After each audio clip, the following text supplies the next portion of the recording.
So Hello, Julie. Nice to have you on the What podcast. very excited. Thank you for having me, Nathalie.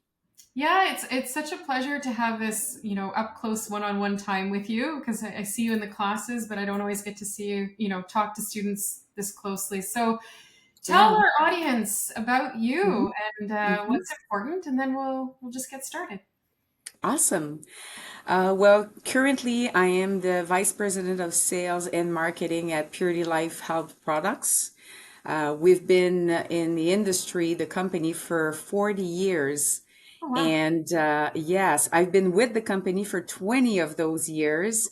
And we distribute natural products. So we sell beauty, supplements, sports nutrition, a little bit of snacks, Okay. bars and such. That's not our focus, but we do sell to any and every health food store, but also groceries and sports nutrition. Everywhere they basically want a natural product, and we do that across Canada. So from Vancouver to Quebec, and you also hear my accent. So I'm a true pure Quebecer, born and raised in Quebec City, Mm-hmm. and I moved out of Quebec to work actually for the Body Shop as a sales and product trainer when I was 20 years old. And from that time, I've traveled and did a lot of other types of trainings and work. But I'm now based in Ontario at our head office. So a Okay. quick nutshell. Yeah. So it's a big role. Sounds like a big company. So I'm curious, like it sounds like is it a family owned business or is it a It private? was. Okay. Yeah, it's actually fascinating because it started with a couple, David Chapman and Elise Chapman, that started that little distribution company. The husband was actually, his background was in IT, nothing related to supplements, but he had an interest in that, and they started with just a little kind of room, their distribution, and it grew from there. And my husband and we went through some, ownership change through the years, and then my husband and ownership investment company purchased the company about 15 years ago. Okay. And so we now own in partnership with that investment company with the other higher executive Purity Life. We have 168 employees across Wow. Canada, which for the size of our business, actually, it's not that much when we relate into distribution and you look into the warehouse staffing, the front and the back staff, and people on the road. We've been very good at being very efficient, bringing lots of efficiencies through the years. And we say we're lean and mean.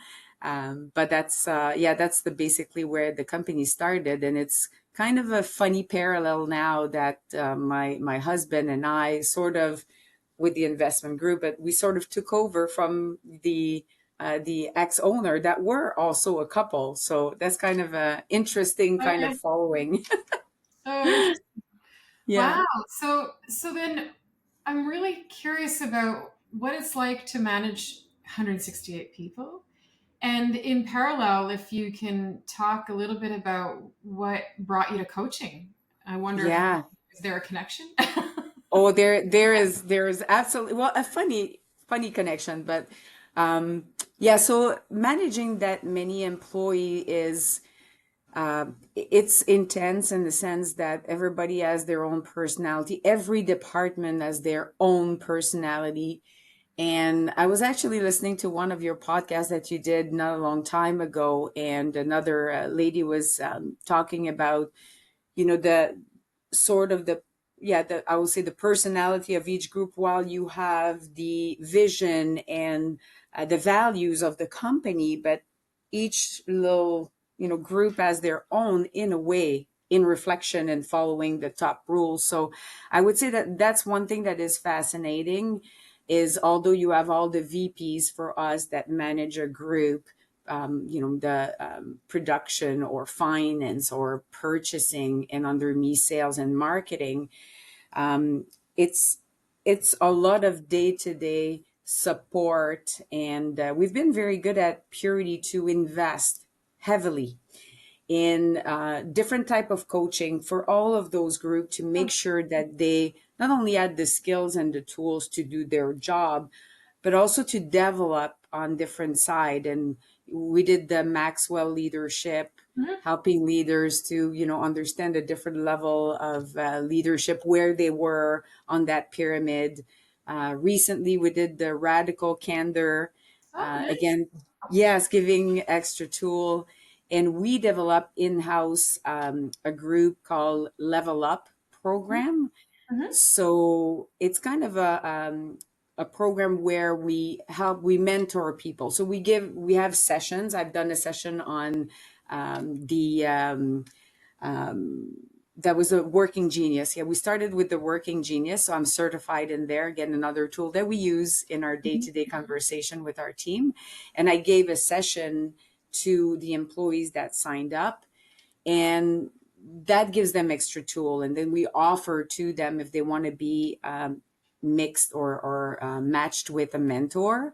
So if somebody from the warehouse, as an example, would like to grow into the finance department, but they don't necessarily have the education, and they don't know where to go. So we give them that chance. Like, we match them with somebody in finance, and they help them into like the resources of, how to go about, getting to where they want.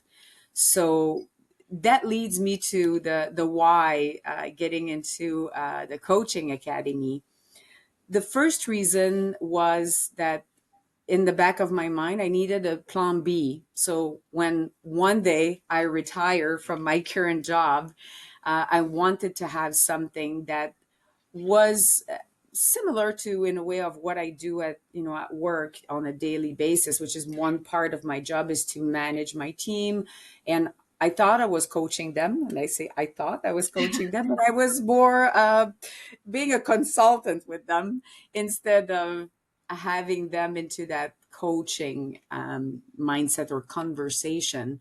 So that was my first thought of why I wanted to do that. And it's actually somebody in our industry, a competitors of ours, that came onto my podcast. And I was asking her, what are you going to do in the future? Are you planning, like, what's your plan B, basically? And she says, well, I signed up for that coaching academy, and I use it for my team, but I really see something for me later on. And it really got, in my ears, and I said, that's it. That's what I need to do. So after the podcast, we chat, and I sign up for it.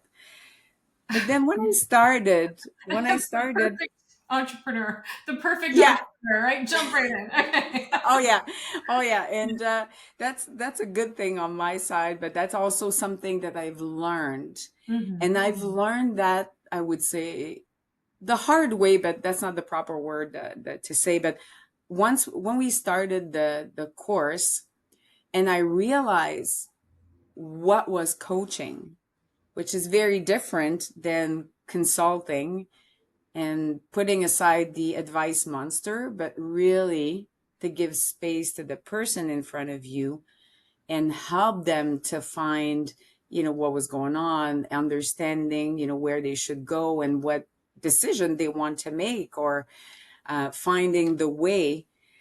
I realized that I wasn't doing that at all. And it really reconnected me with my job even more, and to see it in a different light. Um, different light in personal life as well. I just felt, Natalie, like somebody like punched me in the face, and I, sat down, and I was like, "Whoa, you were just doing a portion of a great job." Because when you're in a leadership position, well, in my view, when you're in a leadership position, sometimes you just, things are fast, right? You need to find answer, and I'm good at finding solution, and I see things, and I have that urgency in me as a as a value. So I didn't want to wait. I wanted to give the answers all the time. Yeah.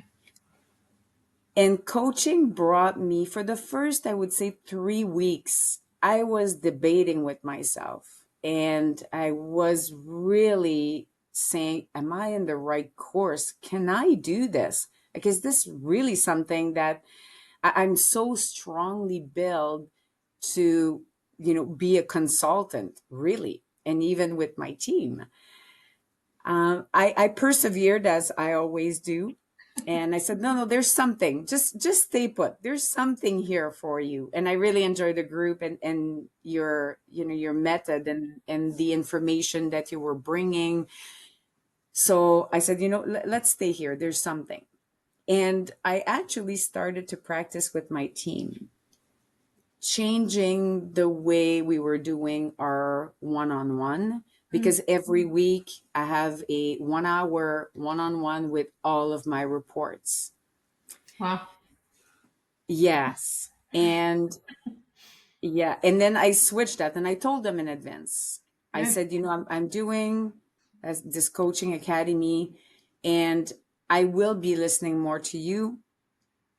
I will try my very best to not give you advice. So it's not that I want to ignore you, but I need to grow somebody to be in my seat one day. And the best way to do that is you need to find the answer yourself.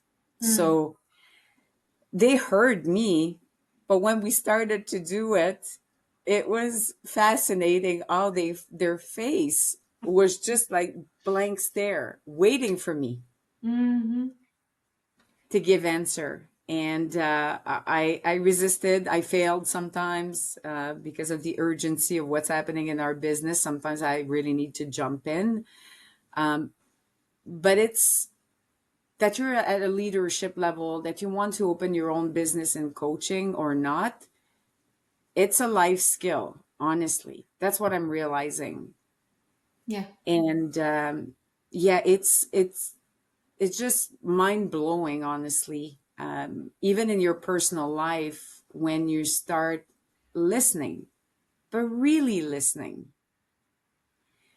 We did one of the exercise that was, we had to kind of listen to our thoughts, like when we were disconnecting, when somebody talks to you, and how many times you're thinking about, your grocery list of the other urgency here and there. And I did that with my team, and I started to share some, tools and everything. And I can see even in them how it's changing the way they do their day-to-day work as well. So while I started with in my mind to work on my plan B of my next job and career, and I'm still working on developing that on the side for sure. I Hmm. like being extremely busy, and I really want to help people. I want as much people to get on um, courses like this, because it's a life skill, definitely. So I have that on the side.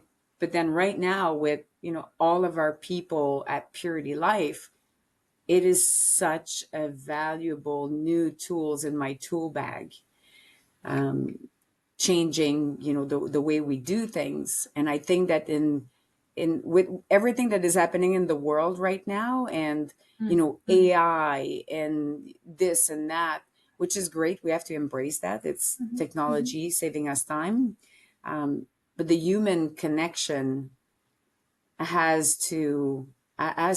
think it has to change. And when we recognize that we're not making the real, making space, listening without judgment, all of that, those realization are so crucial. So that's that's a lot said, but it's fantastic. It honestly changed my.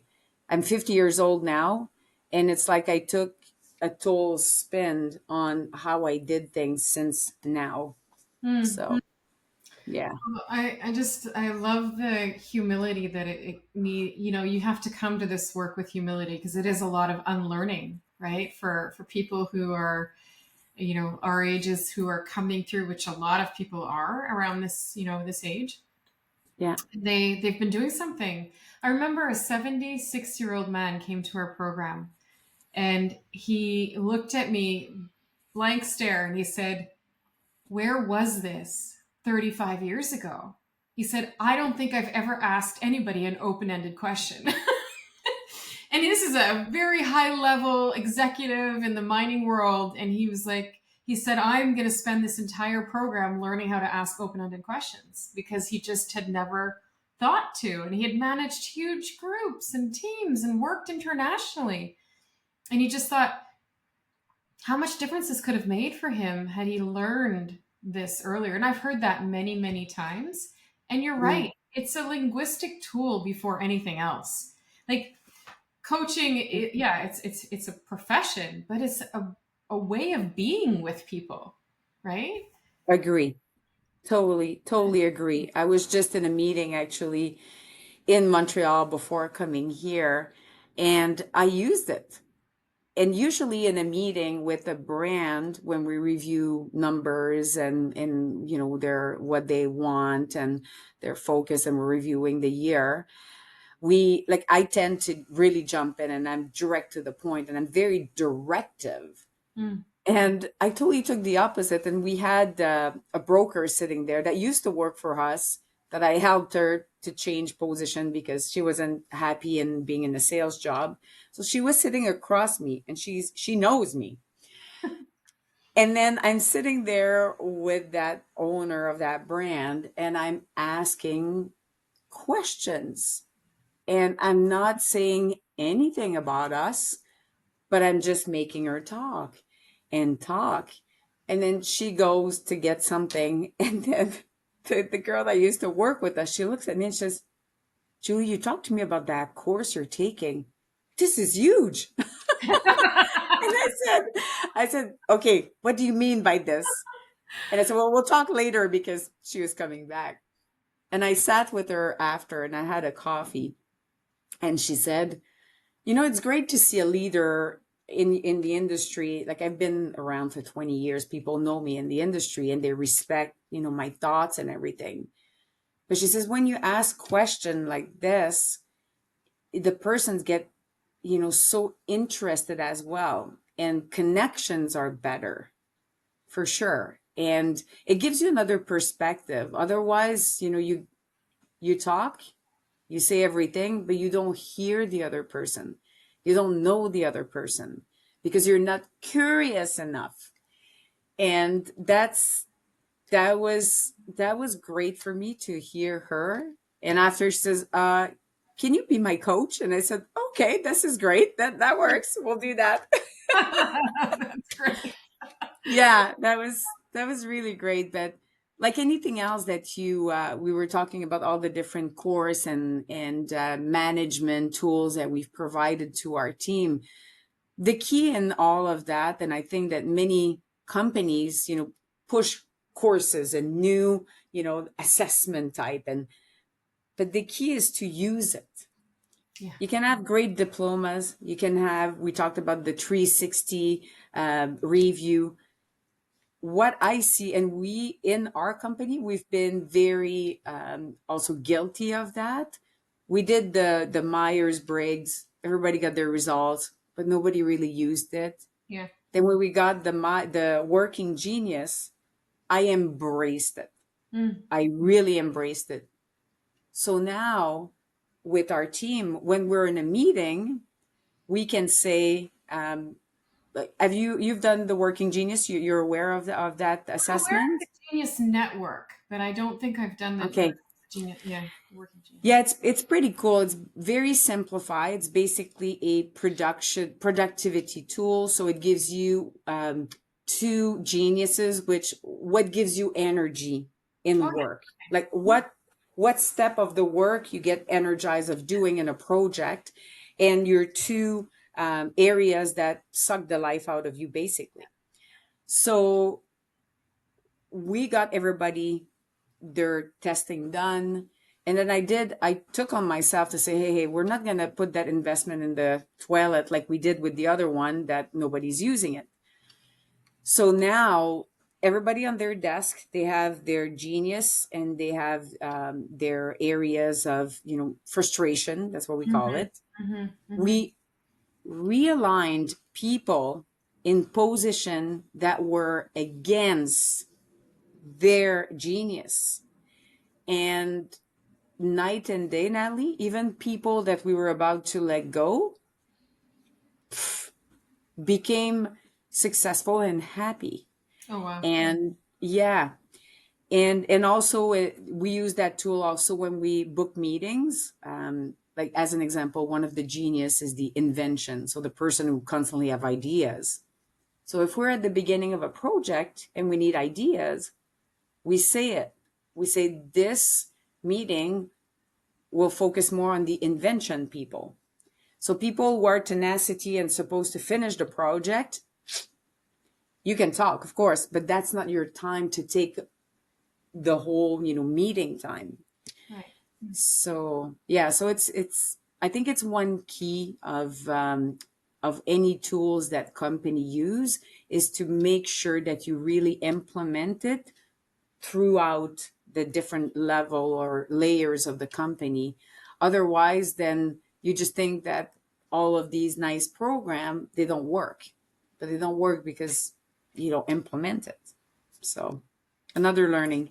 Yeah, well, and that's, to your point, it's the reason why our courses are 20 or 28 weeks and not 3 or 4 weeks, because we know that people need time to implement and mentorship to implement. Otherwise, Mhm. it's like you go in, you learn, you come out, you're dazed and confused, and you're Yeah, not really sure how to sustain what you've learned. So, yeah. coaching inherently is over time for that reason. And I think Hmm. that that's what I notice the most. And what I love about coaching is you you will learn something in the first week that you can apply and people will notice. You know, Yeah. like just that effort to go into your team and say, okay, today we're going to try something new. I'm going to ask open-ended questions, and Oh see yeah. what happens. Like it's this. It doesn't have to be like we always say. It's a 2 millimeter shift, right? It's not Mm. leaps and bounds. It's just Yes. this one little thing that you change that can really make a difference in how people respond, and Yes. also, most importantly, what you learn from people, right? Yes. Yes. Those Yeah. questions. Yeah. It's pretty amazing when you, as you said, it's all those little 2 millimeter. It's not big. Yeah. I did change though which is probably a bit bigger, but the way we do, we're going to do our reviews with employees. Mm-hmm. Instead of being a check mark of what you're not doing well, Yeah. it's a mirror, I call it, like Yeah. a mirror, and see where we meet and understanding where each other sees how you perform instead. So that was another very, very good tool.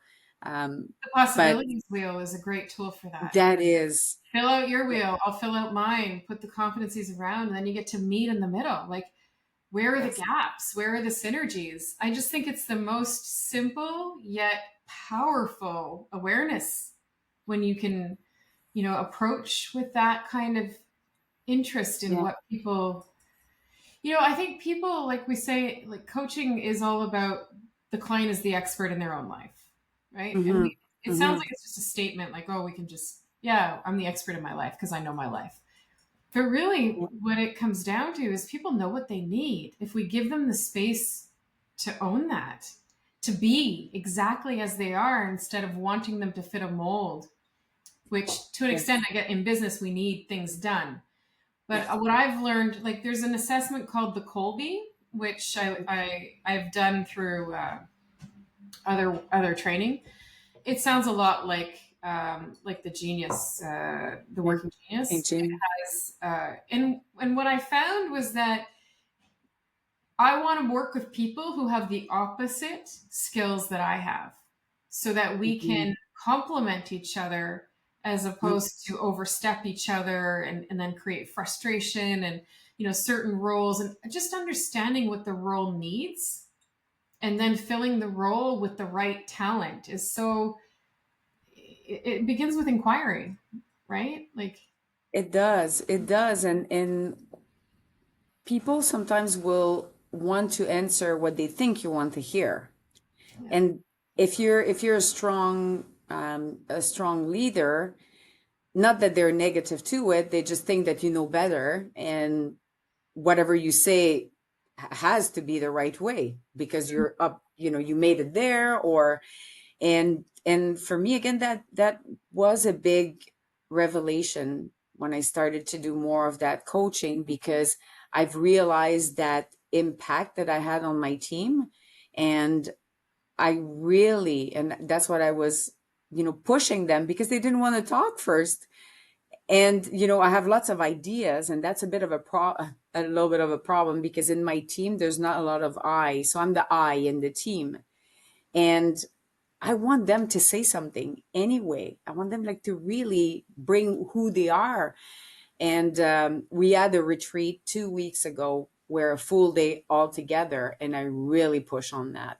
I said, team, yes, I have ideas. I do. But we are all different here, and we have different retailers out there. If it always come to me, it's going to be always the same personality that we will be answering to.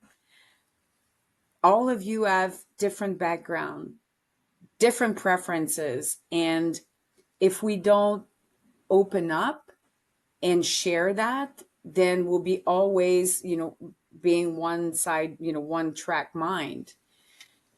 And I honestly, I really had to push, because they're so used to being there. So again, for leaders that are, wanting to implement more of a coaching mindset, and because it's been years, you need to really like force it in a nice way, but just practice it, because it won't come that easy.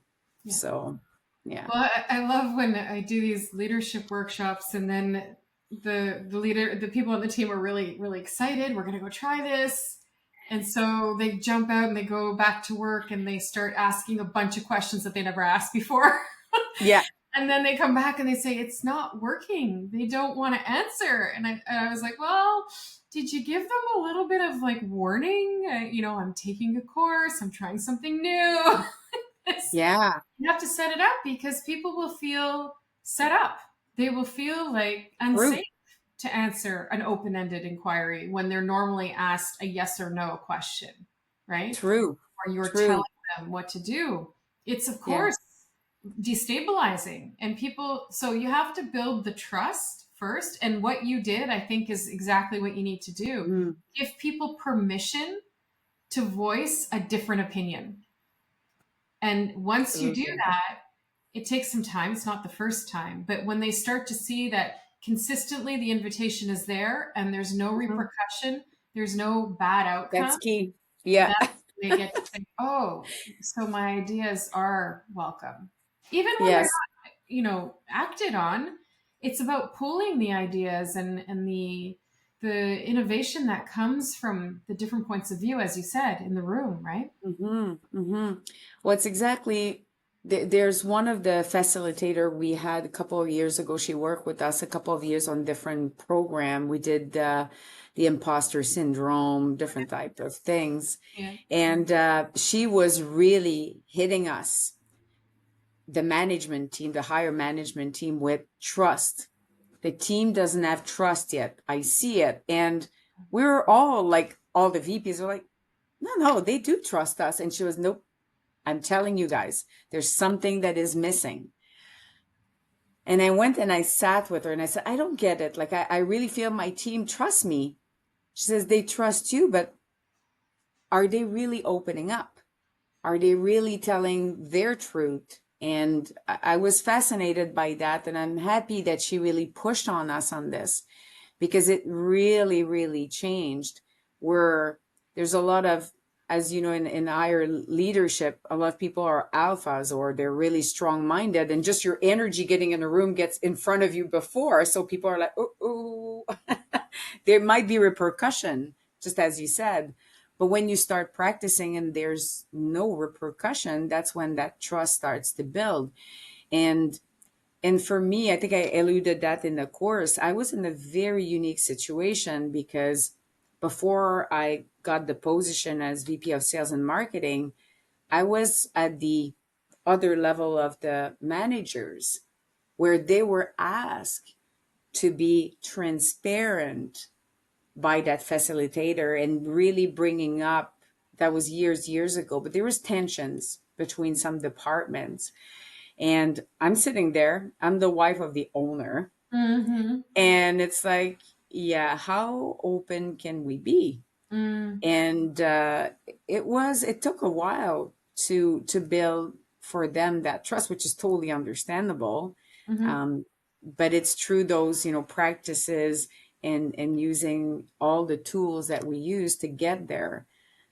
And I just hope and wish that many companies would support that, because as you said, some, you get coaching, group coaching, and people come back to work, they're all excited, but it's like, but no, we won't do that. So they're not buying into it right out the gate. So Yeah. it's that's a little bit of the sad part, which I've seen quite often happening, unfortunately. So yeah. Mm. So, what do you think it takes to build a successful company or like a successful practice, let's say? Hmm. I mean, I don't know that a lot of people will be in your position to be leading such a large company, but what do you think are um, I don't know, the characteristics that a person needs to be successful? I'll talk more maybe about like at the level of, yeah, a high level and going down. But as a start, we have very strong corporate values. They're on in every room, every wall. And it takes more than that. As you know, we can have the best values on the wall, but nobody follows it or not even They look look so at it. nice up there. Yeah, yeah. All those words together looks great, guys. But Yeah. it's for the leaders at the top to demonstrate and to say, we have one of them is transparency. So being able to say, I'm sorry, I haven't been transparent in this situation. And that kind of set the tone. I think that that's important to be able to have everybody that is aligned into those values. That's the start. It's kind of the common language. Hmm. And then after that is really that over communication, I would say, because you have corporate messages. We have our quarterly results. We break it down into monthlies. I sit with my team, I sit with the full company to always give them that transparency on, here's how the company is doing, here's how every department gives me their insight. So I would say the second thing after having those top values that are really embraced and demonstrated throughout the company, that to have that full transparency so the employees know what's going on. Mm. When the tariffs hit, we were in Anaheim at the trade show, and we decided to do a podcast to inform within the industry, but our team, to say, listen, here's the reality. Here's how much money, dollars in sales that will be impacted. Here's what we're going to do as a strategy to overcome this. And so that's really the second. So really having like that transparency so people feel secure, safe. They feel also that they can ask questions if they don't understand something. Mm. The third thing is investing in coaching, investing in other type of learning, because you want people to grow and you want them to feel heard, to bring their point of view, so they get in. It's that engagement. Like we work crazy, like hard, but people are engaged because they feel that they're part of the overall, decision. They've heard, they see that we invest in them, that we embrace the same values, that we call on each other when we're like, mm-mm, this was an operational excellence, guys. And here's what I've done. And we're really, we don't hide behind curtain that way. So I would say for me, that's what makes a company successful. Hmm. Yeah. And what would you say is like the most important leadership skill that you've learned along the way? It changed now. I definitely, I'm telling you, this has been such a life game changer for me on everything. And I'm so grateful. Listening, Mm-hmm. listening without judgment, because it is hard in this day and age. Again, talking about the meeting that I was today, to not have, your phone beside you, and then having, a million project, just really to shut down and say, I am here with you right now. I am focused, because, and I think it's going to be the skill of the future, because again, we're so distracted that people are hungry for that, that stop moment, that you're talking to a one-on-one person that has so much value, because we don't experience it a lot, that on the human side of thing, it's it's the best gift ever. And then you get that real conversation, which again, I'm sure for you, you've experienced that a million times. You go in a meeting, you go in a lunch, and you just want to say, well, might as well go and have conversation or lunch with that person on the phone, because you're not with me right now. Right. Yeah, well, and the greatest learning for me was realizing how much my distraction affects the quality of people's thinking. So if I'm distracted on my phone doing, different things while you're speaking to me, it's hard for you to clarify your thinking because you're going, what is she doing? What's more Mhm. important than, I don't matter. She's not listening. So how can you have clear thoughts if all you're thinking about is, oh, the other person's not with me right Mm-hmm. now? And Mm-hmm. what's more important? Because I don't matter. This is where we go as humans, right? We Yeah. spiral quickly into the am I worthy Oh yeah. of attention? Mm-hmm. Am I worthy Mm-hmm. of space created for me? And so I realized very quickly, especially with my kids, Yeah, that must my kids be. are Yeah. super, super honest, right? If Yeah. I check out, they'll tell me, Hey, where'd hey, you go? hey, mom. What are you Yeah, doing? What's more important? And it's hard to be held accountable like that, but it's yeah, because it's so, and so imagine when you're in a team environment and the impact that you can have on someone's contribution to the team when you give them your presence and attention fully and completely. And it's yeah, hard to do because you said, we have emails that are attached to our hands coming in yeah. at every second, minute. Mm-hmm. I don't know. Mm-hmm. I have a lot of notifications on this thing that come and, up. and from everywhere now, because you have, LinkedIn, Instagram, Facebook, like TikTok. Like I get customers that try to get me, if they don't get me by an email right then they'll try me on all the different social media, Mhm. because it's so. And the one thing you said, you're not just at work, but you don't know, and we've experienced that at work, that you don't know what's going on in the your employee personal life, and you might be the only person that make time for them, and that could be a life changer. Like we've seen that in our company, that person was hanging on to a thread. We didn't know because everything looked good, but then that time that you're really giving that importance and giving them that value goes far beyond, just the day-to-day job. And that's really what I love about this. It's it's definitely helpful for productivity and I growing people and all of that, but also you make it really a difference in people's life, Mm-hmm. truly.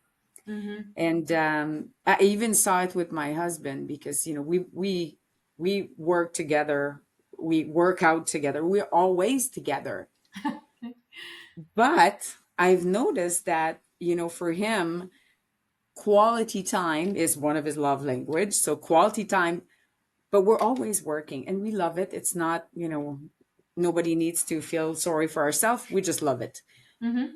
But I've noticed for him that since I started the course, and that as soon as he talked to me, I put things away now. I'm not like with my phone, like, yep, yep. I decide to put it away and I just look at him in the eye. Oh, wow.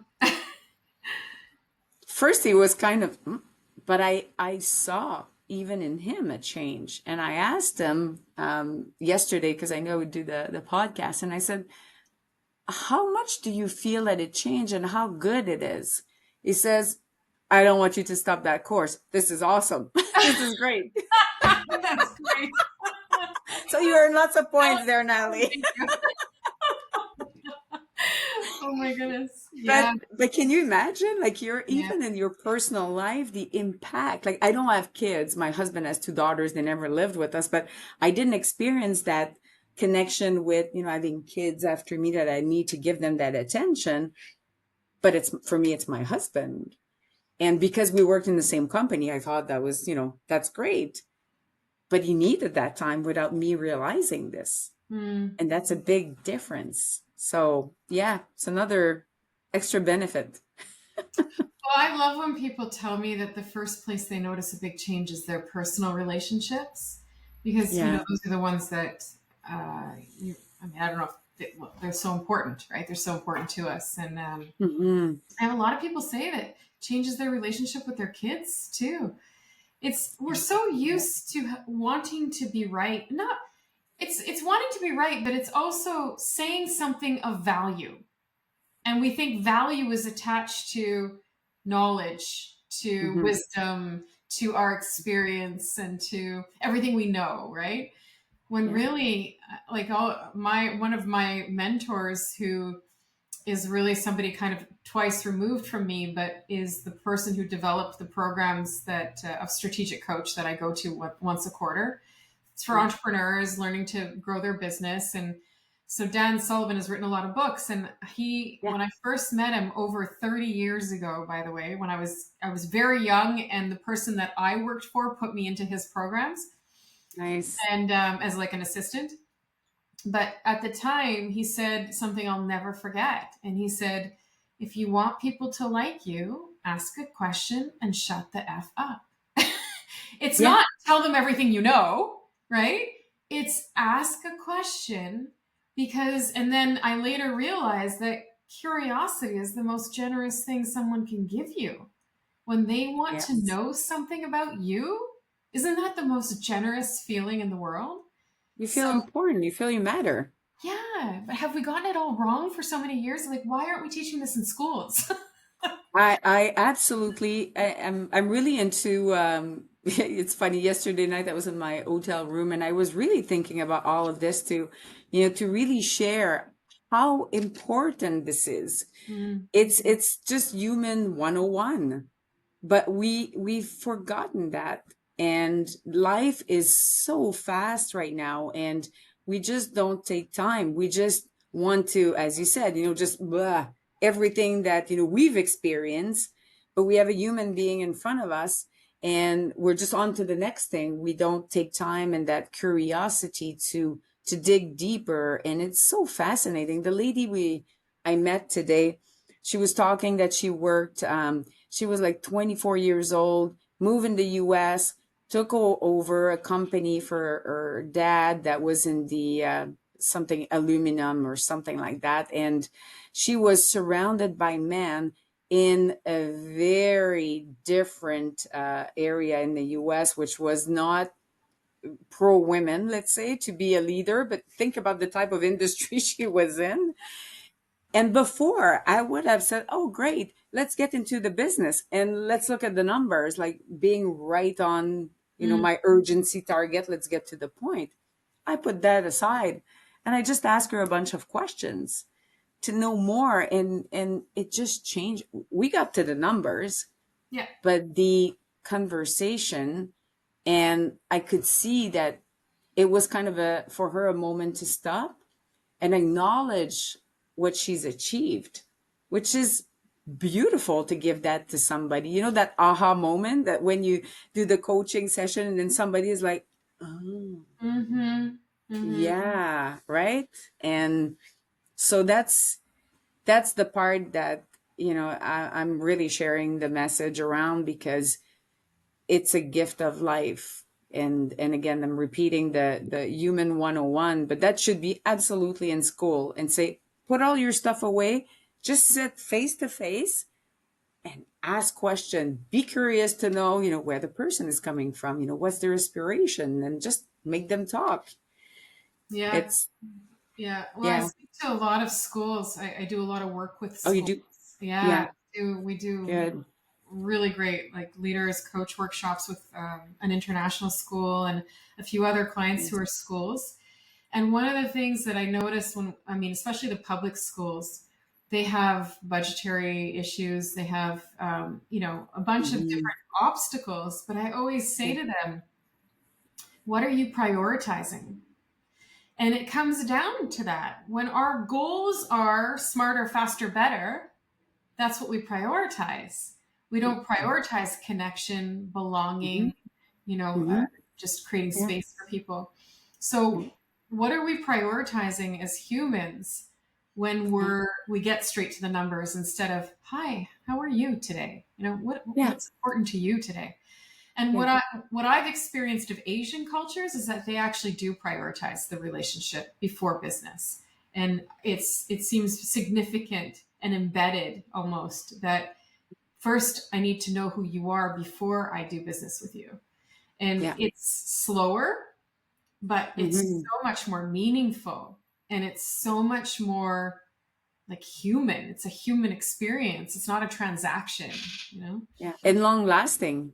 Yeah. We deal with a company. One of our brand is from Japan, and Mm. we visited them. And of course, me being the Speedy Gonzalez, get down to the point and let's make the deal.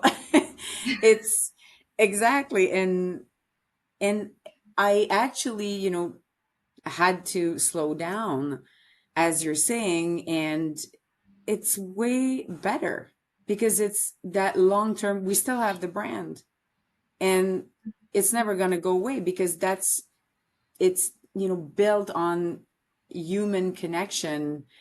And it's such a difference. But I was wondering, I'm curious, what do you think of the kids now that they're connecting to the phone? And because I look at my husband's daughter and I look at the conversation, that there's a bit less of that human connection, but rather on systems. And during COVID, that they were on on screen, which it's already better than we can do conversation. But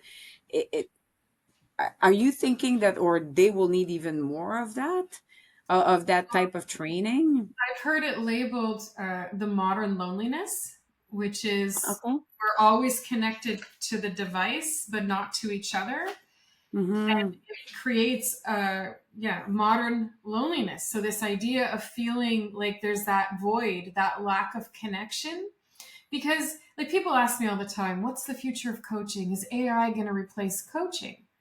Well, AI will assist coaching in many Yeah. ways, and I believe that it will make it better. I Mm-hmm. really appreciate all of the different things I've been able to experience with AI and technology.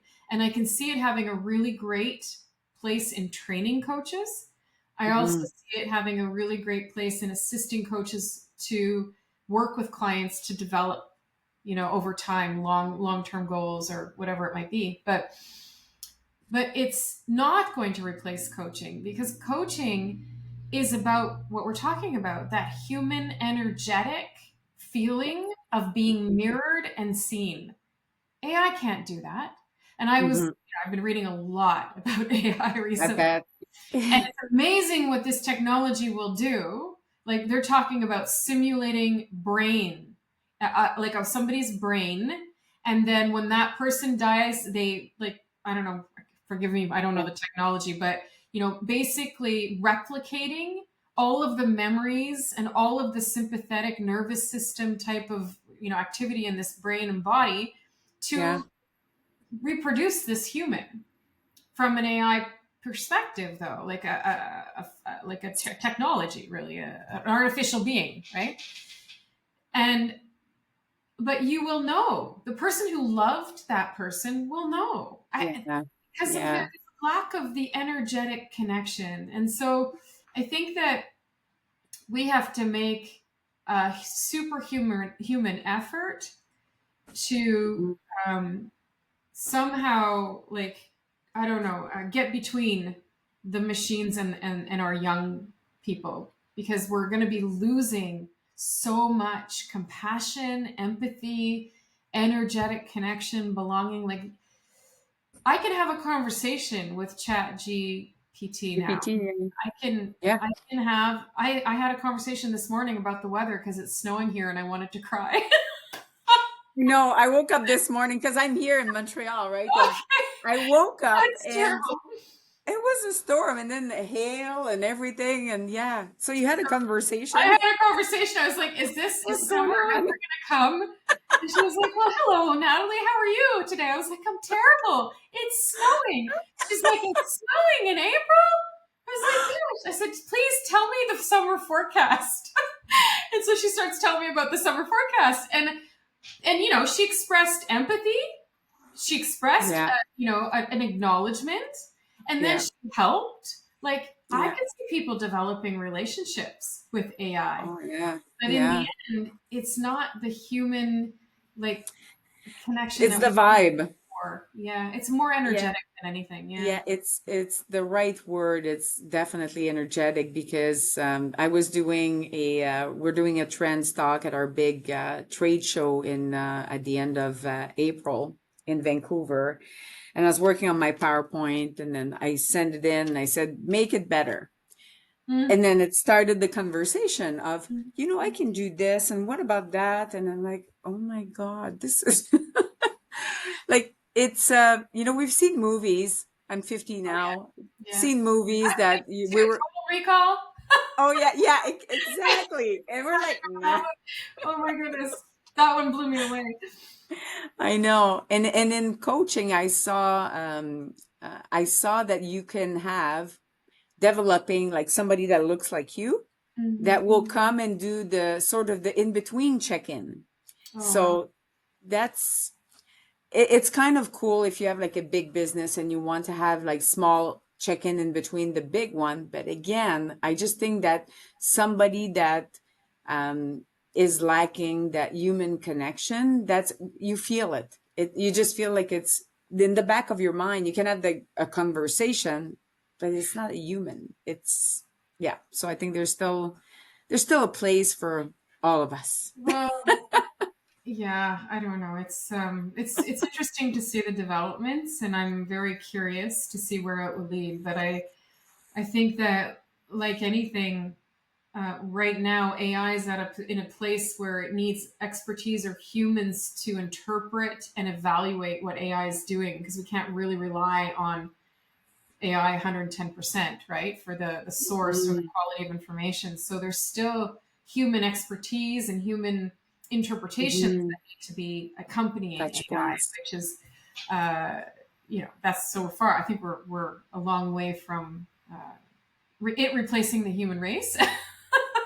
But Yeah, yeah. I'm starting to have a nightmare about all of those bad movies that they're taking over. Well, just during our class, that author that comes in, I yes, asked my IT team, I said, remove that. Like it was a mistake. I think it's one of the people on the group that had it. And yes, then there's another screen that came and I clicked on the wrong one and it just loaded on my system.